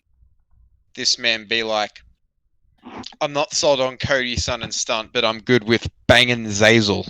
No. You realize I did say that I don't even know anything about this Zazel No, I'm talking about thing Joe. right I'm now. talking about Joe. No. I said I'm not sold on it. I'm not sold on both. I think that Cody's. It's really hard to say. Cody's I just not a like strong. 100 Thieves Cody's team. just not a strong laner, but he's good outside of the lane. But laning phase also is in everything. But I could see where these players actually aren't as good as most people are making it out to be. Because to be fair, let's be honest here. We've seen Meteos Someday and Cody's before. I mean, this seems like a scaling, slow, methodical macro game team. Like, if you try doing some shit like that now, you're gonna get I just couldn't imagine that working, really. I honestly think the whole slow macro thing was more so Ryu and Afromoose doing than what they are. Like, because we've seen Meteos be bonkers in the early game. Like, yeah, I think Meteos is a really good early game jungle, and I think Cody is pretty aggressive in lane with a good support that allows him to do that. I don't think that's stunt, but think the meta suits 100 Thieves. Ooh. I mean, like, there's a lot of Olaf being played, and like Meteos is nasty on the Olaf. Ooh, man, this is a good one. I like this one. Someday, right? Like, he loves his carry top laners, and right now I think that this is the match of the week right he's here. got a This beautiful is- selection. Like Fiora, you can pick Mordekaiser, you can pick Camille, all these So sorts of picks. that was something that was brought up about Someday, was the fact that a lot of people remember his Jax plays. That pretty much turned the Oh, game around. Like, yeah. that was beautiful. That was some artwork type shit. And people looking at it just like, damn, Someday, like, that was literally the season where everyone's just like, yo, he MVP. That's him. But then it was also brought up the fact that when he played other carry champs, he didn't look so high. He wasn't really like smashing the lane. He was just kind of coming out even, just kind of doing his own thing in the team fight. He wasn't really like pulling that Jax type shit anymore. I don't know if that is more so to do with him or just the fact that 100 Thieves stopped playing towards his lane. Because I know that was like a big thing that was talked about a lot, was the fact that, like, why the hell are we not playing towards Someday? Like, they could literally be doing the same exact thing that C9 was doing when they were playing around with Niski and Licorice, but you have fucking Someday. Like, why are you not doing that? But I want to know, like, you know what I mean? I feel like he should smash Kumo just based off of skill alone. But it's like the season progressing, they're going against other teams. Like, what is that going to look like with him in the top lane? Like, is Meteos going to be up there? Is he going to be like what does that look like? Or he's just going to be left on his own to just kind of get his own leads? I think this is the match of the week. I think it's, I'd say FlyQuest vs LGS actually. Yeah, it's probably a tie. These two matchups are actually. Oh man, I want to say 100 Thieves, but I also want to say Evil Geniuses too. I'm going with 100 Thieves. You know, actually, whatever. I'm gonna take. This is my shot in the dark. I'm gonna go with 100 Thieves. I want to say 100 Thieves. Just simple the fact that they have Someday, Meteos, and Cody. Like, that's a very strong core team. Like that's a core that you can't really. I love that shit, and I really want to see what Ryoma. Like, I've heard good things about the kid. Like, I've tried to watch a few of his games, and he was good. Yeah, like he's doing some stuff, and like, you know, I've been seeing some of his clips on Twitter and whatnot. So I mean, he seems like he is going to come in and do pretty decent for the team. I don't know if decent's going to be enough, but then again, he's going against Jizuki. Like, it's not something like Beerson or Jensen or something like that. He's going against Jizuki. Now, whether Jizuki is back in form, whether he's filling, you know, his OG Jizuki stage, that's left up. I don't know. But I feel like if Jizuki actually is going back to his, you know, 2018 Worlds form, I don't think Ryoma can deal with that. And I think Fitzgerald and Jizuki at that level would be enough to kind of like turn this game on its ass and actually, you know, get Bang and Zazel kind of rolling if, you know, they somehow can work some magic. Like, I don't know. Like, I just don't have faith in this stun guy. I don't have faith. Like, I love the other three, but I don't know, man. That's a fat ass. I will say Evil Genius. Ooh. I'll say Evil Genius. I think Evil Geniuses probably do have the better team on some occasion. These are the teams I feel like that are gonna fight for that final playoff spot. But I think 100 Thieves have a very good chance of place. Man, like, this is the two teams that I wish would have like melded together. Like, if you could have got Someday, Svensgaren, fucking Jizuki, Cody, and fucking like Zazel. Like, I feel like that would be. I would love to see that. But oh well. So you guys got 100 Thieves. I got Evil Genius. All right, Sorry. we're about to So- eating these words next week. We got the next game. So- Cross the line in the The sand. last game of the week, Ooh, we got let's Team Liquid versus TSM. Oh shit! Let's go. All right, Can't really be an old shit because I got Pope Belts, so fuck. It is the beginning of the end for TSM as they game of week 1. They managed to get smashed in 20 minutes by Team Liquid with Pobelter as their jungler. Didn't they do that glacial shroud comp and shit? Stop. As Bjergsen at level 3, Bjergsen is playing his favoured Akali and decides to go in for an all-in trade against Jensen's Ori. Jensen flashes away under the turret and flashing to follow Bjergsen is killed as he enters turret range. Pobelter instantly locks Warwick, tries to invade Dardoch, and then dies. That's what I can see them doing some shit like that. What was that? Double oh my god, So double legit talking about the shit. I feel with Dardoch. Yeah, actually, like, Dardoch. I think that's going to be the biggest, obviously, biggest factor because, yeah. I think it's going to be the biggest factor for the fact that we've seen what Dardoch can do to inexperienced junglers. I can't remember what game that was, but he just, like, destroyed that other fucking jungler. He was just constantly in their jungle, just killing them over over, and it just got to the point where his team could go into the jungle with him, and they just kept repeating that shit. And I feel like Poe Belcher is just the most prime fat fucking cow that Dardoch's just gonna massacre, man. Like I don't think there's a chance for Poe Belcher, like if that's the jungle they're gonna go with. The other roles, you got Broken Blade versus Impact. I still think that's a even thing, but that's solely based off if Broken Blade can actually get back to his spring form. Like if he gives us that summer shit, just I don't know why this guy's on the team still. Bjergsen Jensen, that's an age old. Dude, that's gonna hurt TL's sub junglers, like TL's academy junglers mental, right? Like something in Poe Belcher instead. Like holy shit. Yeah, yeah. Like it's Mike Young. I thought was his. Is it actually? Oh, that's so funny. Hard to see. Ooh, this is a hard one. I'm not.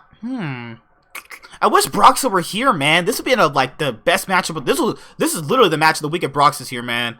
Well, I'm pretty sure that's why they made these matches was with him being here. God. Okay, so Lord. I think TSM. Surenfire. Worse. I think TSM have worse. Surenfire isn't. I think Surenfire is a jungle for Academy. Has worse junglers than worse lanes. Sorry, than Cloud9. What about wait. Say that again. Whoa. Okay, Cloud9 has better lanes than TSM overall. Guys, wait. Oh, I see what you're saying. Okay, Licorice is way better than Broken Blade. Yes. Niski is not as good as Bjergsen, but I don't think he's completely out of the ballpark. And Sven and Vulcan are better than Cobby and Bifrost. I think that's even. Yeah. Okay. I gotta see a few games before I can say that. I'd give a slight edge to Sven and Vulcan, in my opinion, but sure. Because, it's like Cobby and Sven are basically the exact same player. I kind of see him as... No, I think Cobby's worse. Wow. Ooh. Okay. Yeah, I don't like... I see Cobby taking the more carrier-oriented roles if he needs to do it. Like, more faster. I think Cobby's highly overrated, actually. I don't think he's that good. Why do you feel that way? I just think there are a number of 80 carries that were better than him, and he just had a good team around him. Like, I think he had an extremely good mid laner, a good top laner, and a really good jungler. I thought Upset was better, but, no one listens to my opinion. Xerxes was a fucking beast. Like, Xerxes was actually so good, man. Good gosh. So you say that he was the worst person on Spot? No, fourth. No, not even close. Fourth. So no, you had saying that you had Northscaron right? Northscaron was Dude, worse than him. He straight up ran up into a turn as Leona level 2. I don't know. But who was that? Vizichachi? Was that the top laner? Yeah, I thought he was serviceable. I think they had a good top liner. Yeah, I think they had a solid top liner. They had a really good mid. It was fucking Jesus Christ. No, humanoid. Yeah. So you're saying Vizichachi was better than Cobby? Yes, I think I could say that. Yeah. Ooh. I think there were. I think he was possibly the fourth best ADC, and we're not even counting Forgiven, because obviously he was on multi-service. You're saying Cobby was the fourth best ADC because he had Perks, Reckless, Upset, Hansama, Attila. Possibly him fourth. I'd actually have to have a look and say if he was fourth, but I'm gonna give him the benefit of the doubt. We know he was way better than Heq, and what his name is Woolite. So I mean, he's got that going for him. Can't be 10th. Yeah. If he can't be 10th, because you have trash players like that on your roster, then I mean, he can't be 10th. Why? No. Yes. Woolite. Yeah, Woolite and Heq. There's no way he'll ever be 10th. But then you have Hansama. I think Hansama, Cobby, and Reckless are basically the exact. It's kind of hard to say if they're the exact same, but they have very, very similar playstyles. I think Upset is mechanically better than Hansama is better. Yeah, of course. Hansama or Upset, I think they're more mechanically better than Cobby. I would say that, honestly. I don't think he's as good of a pickup as everyone's saying. No, I just don't think this bot lane will be as good as everybody is making it out to be, though. And also, I don't think Bifrost is as good as a support as people are saying. I think TSM won the trade, though. I think. So, with that being said, you guys are thinking that these two guys are overrated, which means this bot lane in general is just simply overrated. So, does that mean TL have that chance? I think Yeah, TL I'm predicting TL to win. I think TL have a chance. What? I think TL have a What? chance to win this. TL to I win. do. I'm I think predicting TL have a TL chance to to win. win. I think TL will pull it out in this one. So that's confusing. So I mean, you say that you think C9 is better than TSM. So are you saying that the gap is that big between these two teams that you're just simply ready to say that that TL? I think Jesus Christ, what am I saying? I think C9 would just be better than TSM. But like, if they played a series, I think C9 will win 3-1. I think if TL stick to their safe scaling playstyle, I think TSM are gonna try to, because they're a really bad early game team. Every single time they really play early game, they look atrocious. I don't think. Other than mid lane, Yeah. like, where are you going? Like, yeah, TSM are better than C9. Yeah, they have the jungler, but it's like I I'd even say Blabber could be better than Dada. I think we have to see them playing. Miro, And did you cut what- out? Oh. Okay, you're there. Okay, sorry. Like, it just sounded like you cut out. Sorry about that. Yeah, I How'd think you go? Blabber could definitely be better than Dardoch, and I think Dardoch might just leave the team. Oh my god. Distinct Dardoch 10th possibility. best. Like Dardoch just is toxic, and they just lose it. Oh. No, you are really a TSM hater. Holy shit! Yeah. He told me why his friend's a TSM hater, not TSM, a TSM lover, and he always kind of throws down TSM down his throat, and he hates it so much. I don't like. What are they? I just don't. I could see a Other world than in which Bjergsen- this team is other not that than good. Bjergsen- Other than Bjergsen, I don't have faith. Like, I don't have faith. Like you're Any of them effectively players. saying that a 4-player TL would stomp a fucking 5-man TS. Absolutely, yeah, I think they'll win. Wow. I would say Technically, it depends I on. think I'm biased, and I'm saying C9 will beat TL. I think TL could still beat C9. Wait, so you See how think good their lanes are? TL could beat C9? Absolutely, yeah. So you're gonna switch it? You're gonna switch your vote? No. No! You can't say shit like this and then not. No, you gotta stick with it. dude. Wait. Because I think they can beat them. Does that mean that I think they will beat that? I don't understand the logic. Okay, No, I'm saying You don't TL have to understand. could beat C9, but I think C9 will win. Is that better? Put the W in TL's corner. You saying that TL will go 2-0 this weekend? No, I think they'll go 1-on-1. Mm, But I think TL could win the game. that's weak. Man. You're just going like, oh well, one team has to win and one team has to lose. Like you're saying there's no other option. Like there's no, what's the word? I forgot There's the no word. alternatives. Like No. They can go fucking 0-2 this whole split, or they can do. I'm 55% Cloud9, 45% TL winning that game. Nah, man. I think it's I'm like 55. Just go I'm into 55%. TL's. Go TL. No, Keep I'm it- saying keep it C9. I spicy. think C9 will gonna win. I think C9 will win. I'm putting But my TL goes W. 2-0 this week. I'm putting my W on TL. That's what I'm doing. Because TL goes 2-0 this week. it depends. No. No. They go 1-1. So I'm just saying that there's a possibility that TL do beat TSM. That's what I'm saying. okay.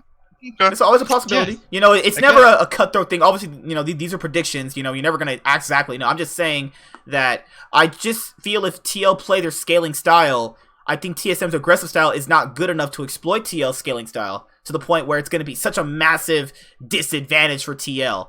The reason why it gets Cloud9 is because I think C9's aggressive early game is better than TSM's, which would give them an edge. That's what I'm saying. I just think TSM are highly overrated and they're gonna lose. Guys, what did you I never put said them on that. your power rank? I put them second, honestly. I put them thirds, but that is subject to change. I guys, spoiler list for my power rankings on like the next 2 days. I put them at second. I'm not gonna lie, honestly. So you put them third, but you think they're overrated, Yes.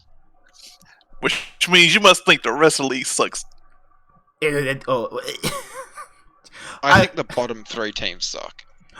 All right, so Yeah. I think anyone between, I've said this before, Mhm. anyone between 2nd and 7th could finish anywhere between 2nd and 7th.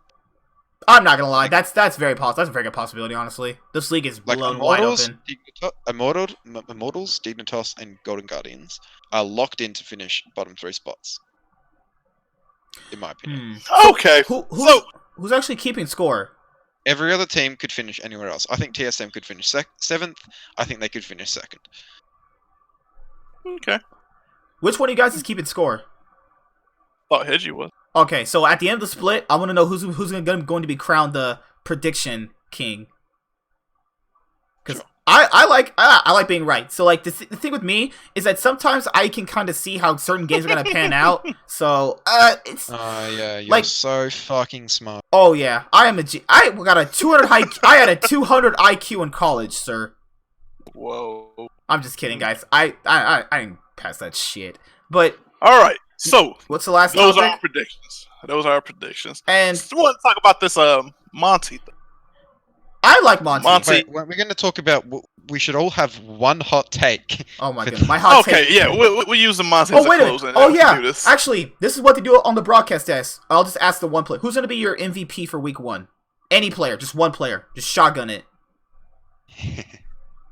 Does that have to be Cloud9? Doesn't be Cloud9. Just shotgun one player who you think is gonna be the most impactful for week 1. Ignar. Oh, Ignar. Hold it. Okay. How the fuck did I not know that? How do we not think of that? Who will I say? I'm gonna take a safe bet. I'm gonna say Licorice actually. Licorice. Wow. That's actually, Actually- yeah. I give that one. I think it's gonna be Sven. All right. Actually, can I redo? Mine? Sure. That was a joke. No, Ignar makes sense. Ignar does make sense though. I'll give you credit. Um, If you want to change, you can. I'm not saying you can't, but Ignar does make sense. no, I'm just thinking if there's anyone on a particular team that. No, I'll go with Ignar actually. Yeah, I legitimately think it could be Ignar. Mira, what did you do to this guy? You made him nuts. It could be Ignar or Meteos. Damn, Meteos is a good one too. Ah, man, Meteos is a good one too. Actually, I was gonna say Xmithy, but I mean, what's he really gonna do? Honestly, Oh, then again, it could be someone on TL if they go 2-0.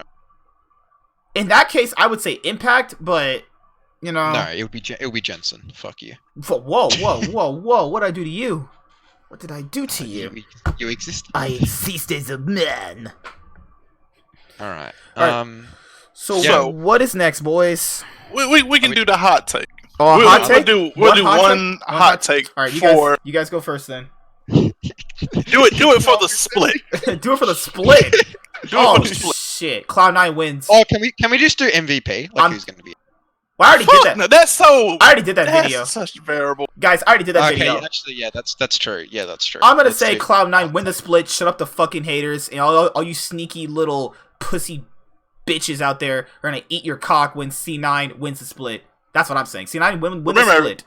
This guy is 25 years old. just put that up. All the sneaky little crybabies. Oh my god, they let sneaky's gone. Shut up. C9's gonna win the split. I think my hot take is that EG don't make playoffs. I Is can't, that hot? I can't disagree with that. Honestly, I think with like the current opinion of the community, it is a hot take. Yes. I think so. But that's like a mild take. You got the mild sauce at Taco Bell around that one right there. So I'm saying that you think that the community rates EG like 4th or 5th or something?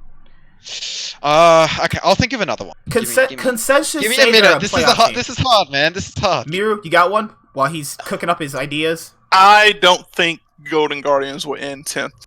That's a safe one though. What do you mean that's safe? I don't think Golden Guardians will end 10th place. Yeah, at the end of the fucking there's season. Dignitas will. there's a- I've predicted it. I feel like as many people are shitting on the Golden Guardians, like they should be 10th, bar none. I mean, Like yeah, we went down yeah. the roster, the list of games, and no one can say anything good about these guys. But I do think they will get a dub. They will get out of 10th place. I don't think they're in there. I think as high as probably. Oh, such a good one, 7th but or it 8th. doesn't really contribute to. Go ahead. Go ahead. Can I talk about? It's like who makes world. Who That's makes a world? little Go too far in the future, Oh, yeah, but whatever. That's a little too far in the future, but whatever. Go for it. We're gonna pin these comments, and you can't say you didn't say these things. Right. I think TSM doesn't make worlds for the third time in a row. Holy Third time. mother of God! You think that's any hotter than the? Oh, All right, so let's actually write them down. I'm gonna write them down now. I don't know. I think. C9 wins. I can't think of anyone. I can't think of any. Spring cool split. shit right now. Ignore me. You could say that you don't think TL will make Worlds. You could say TL don't win a. You could say TL don't win a split. But that's just being retarded. You could say TL don't win a split though. Going If you said TL don't win a split, you would be like eaten alive by the community. They'd be like, "Oh my god, how could you not put TL at winning a split?" Like, the only way TL doesn't win a split is if Cloud9. oh my god, if Cloud9 burned down their house in LA, okay, TL will probably win the split. But you know, TSM doesn't make Worlds for the third time. Oh, okay, hot take. If Cloud9 replaced me as their jungler, then that. Holy shit! Then you come back to this I can't do this podcast. with both of you. If you go to Cloud9 and become their jungler, you come on this podcast and flame the shit out of you. Okay, Miru, you would allow you would rather me play in the LCS. I would. Jersey for- Oh no! Whoa! I can play a mean Yorick. Holy shit! Hey, Dokla! Is this kid even on a roster? The split? He's I don't on think- TSM Academy. Yeah. Oh god Okay, damn it, but man! who the hell is Monty? Monte Cristo? You don't know Monte You don't know Cristo? who it is? I actually don't know who You're it a is, yeah. you're an old little child. You're a baby, man. Oh wow! Who is he? Who is this man? All right, So- people got mad. Basically, his controversy is people when Korea was just better than the entire world at League. People got mad at him for saying that Korea was better than everybody. That's kind of like I can sum about why people don't like him. I think people are just stupid. Korea was literally better than everybody at League. Like, so if him saying that, it's like, you know, I mean, like, he's back from the Overwatch League. That's They basically still what it is. are. Yeah, Korea's still better than every single person. So he was a guy who used to cast for Riot, and he went over to the LCK. Like he was the cast over there with Papa Smithy and whatnot for a time period. He was known for being pretty blatant about a lot of shit. Like he was kind of like LS to an extent, just not LS. Yeah. Yeah. So a lot of people he gained a lot of fans. He lost a lot of fans. Like it's just kind of I'd say he's the original LS. yeah. He's No. LS is the original. oh. You have So never he seen he ended up getting into some controversy with a team that he had became a part of called Renegades at the time.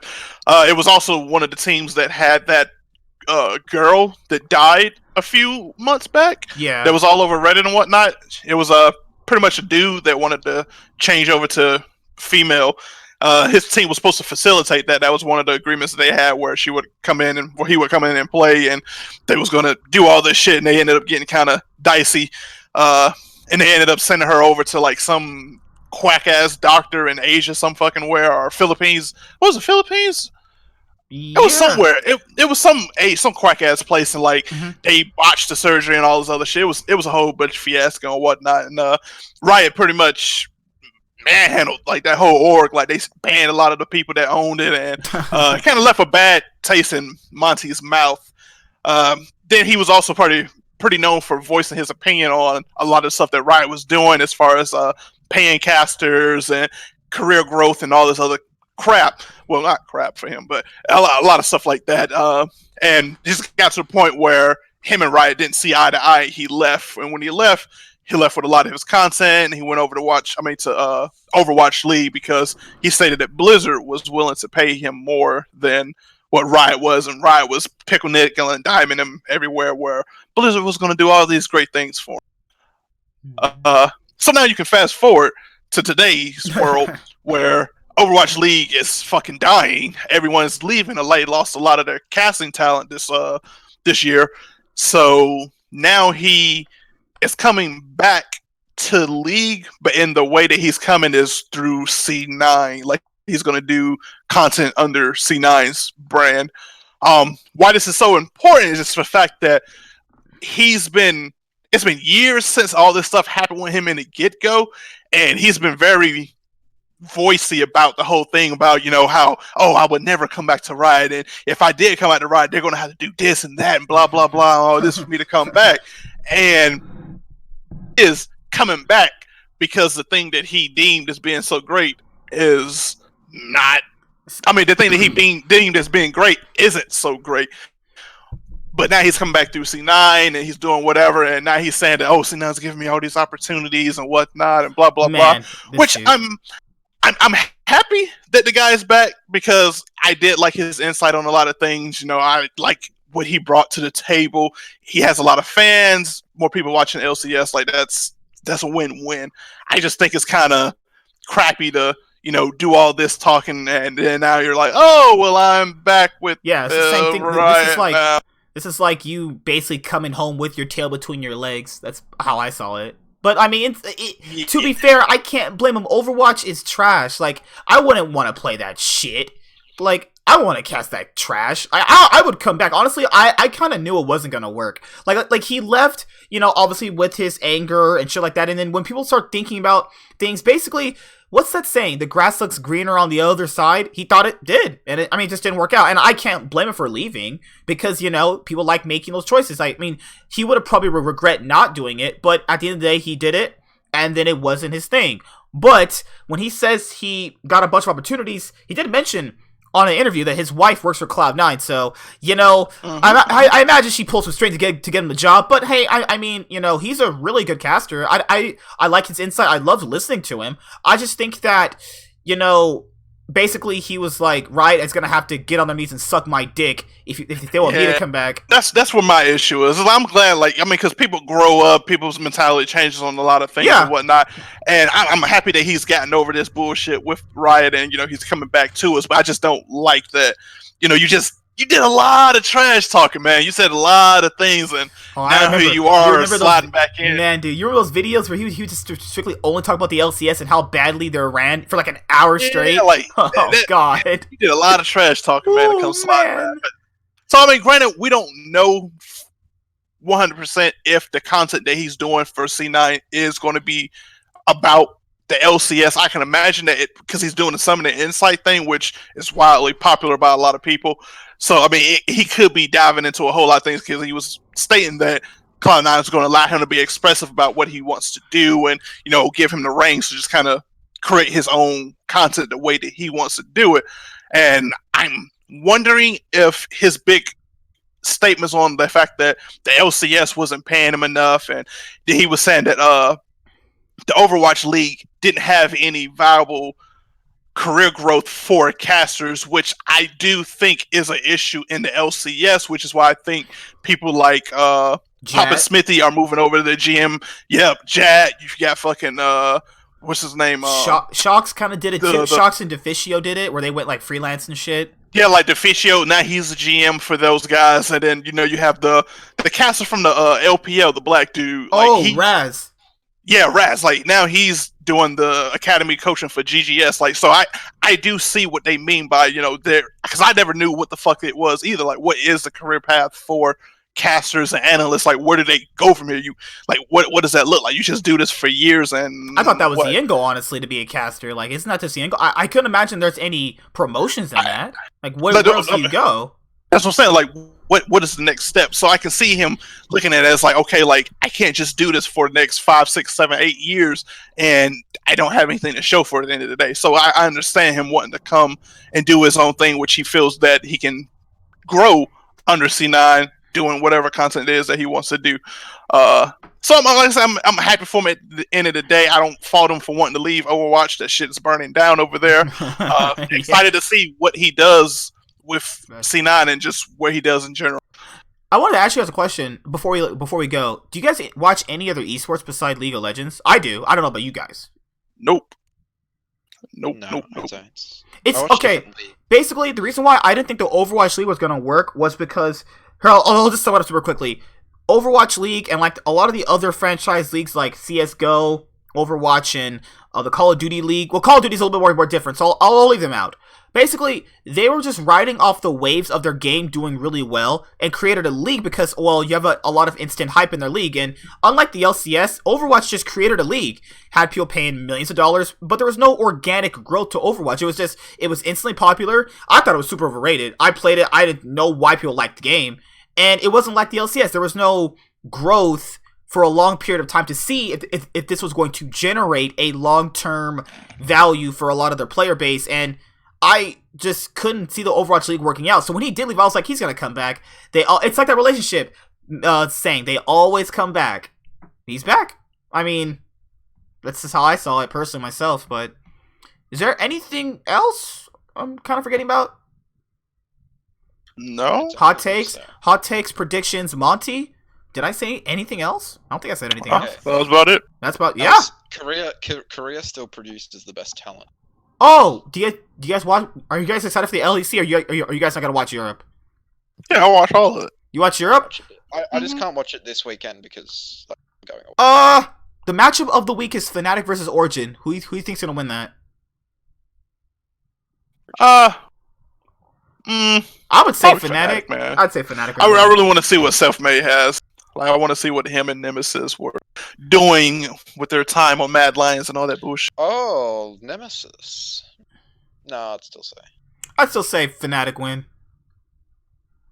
But I think it'd be a really close matchup. Oh, because you have Destiny. Destiny's from Oceanic, man. Holy crap. Okay, G2. I don't. Oh, hot take. This is a hot take for all of us. Last swing. Which Summer 2019 champion will retain their title? FPX, G2, TL, or SKT? TL. You think TL do it? Mhm. I think G2 will do it. Well, I think TL is the safest one. TL that safe. you I'm gonna go G. has I'm the gonna go highest my percentage. I'm gonna go with my boys G2. I think I think they there got are it. 3 teams that could beat G2. I don't think FPX wins again. It's not looking like it right now, honestly. 3 teams could beat G2. FPX have way more competition now. Like even top esports could win the LPL. Dude, they're so good though. Oh my I mean, god. Top Esports was supposed to go to Worlds, but then they ended up losing the fucking IG and shit, yeah, man. Yeah, like I thought they were the ones who was going to Worlds, but Knights a better mid laner than Doinby. I mean, I'm not probably gonna disagree with the that. best mid laner they have over there, man. But I think he's better than Rookie. Knight's like the best mid laner in the world, man. He might be the best mid laner. That Like, guy's yeah, incredible. Knight's pretty good. So you guys, Sad that he's missed Worlds so many times. I think Shout out G2. to my mate who he loves Knight. Knight is good. Like Doinby is not mechanical. It's so hard though. I feel bad for Rookie. He should have not lost to Doinby. Rookie's so much better than Doinby. It's not even close, honestly. But Not an individual game though. that's true. That's true. But I hate you. Doinby can't lane, but he sacks his lane to focus on. Oh, I forgot you're on an LS fiend. Okay. Oh, Doinby is lose lane, win game. That's his thing. Lose lane, win game. He actually legitimately just doesn't know the fun of the lane, but he's very good at roaming and. Hey, would you say LS is LS. he's a better LS analyst and caster than everyone in LCS? Yes, I'd say he's probably the best in the world. That's. I like him. Can you breathe with all that in your mouth? LS is the best analyst. See, look, he had to pull it out. LS is the best English analyst I've seen, or like English speaking analyst I've seen. Oh, all right there, bro. Understands the game I actually on a fundamental level more than any other analyst. Or hot craftsman. take. My last hot take. I think Frost Garen is not as bad as people make her out to be. I think she's actually pretty No, I good. think she's just fucking retarded, dude. I think she's good too. I think she's what the see. You hate women now, Hedgie? Now you hate women. Wait, so I'm just kidding, guys. can't. What? I I'm this just is kidding. probably I'm just thing. I'm just Yeah. kidding. Oh my god. You're an idiot. You're the sexist to bring that up, by the way. You're No, the one what? using that as yes for using that. I went out with a girl last night. What the fuck does that got to do? That, What? that literally doesn't have anything to do with it. I'm not sexist. I went out with a girl. What? I literally had a date I last night. Friends that are black. I'm not racist. That's what they all say. Hey, I got that one black friend. I'm not racist. That's what everybody. Oh god. No, it's been fun chatting with you guys. But anything you guys want to say before we close out? Yes. Sure. Go ahead. I think Schalke will win LEC. You're high. Jesus Christ. Jeez. Have you I have you can't- looked at anything for the LEC and you just making a statement? No, I know the main rosters. Yes. I think Schalke are a team that you have to step over to get to G2 and Fnatic. They're like the stepping stone. The gatekeepers. Yeah, I'll They call have them some that. good players. Like they have. They some do. good players. I think I they want can- to see this Forgiven, man. They have I the really want to see best, that. for one, they have the best player in the LEC. Forgiven. All right, so Oh. tonight. All right, Caps. Hey, I like my boy Caps. My girlfriend's calling me actually. She wants me to come talk to her. So Oh right, yeah. see you guys Okay. later. Like, comment, Okay, subscribe. guys. Most of all, enjoy. It's been a great time with my brothers and sisters. My girlfriend. My girlfriend in love. Oh yeah. I'm gonna go watch Asa Akira or Riley Reid. This is what the fuck is my name? All right, sorry. This is the Nightwing signing out. That too. There you go. You got it. Signing out, boys and girls. Also, Ignar sucks dick. Like and subscribe to the channel for more stuff. Yeah, thank you.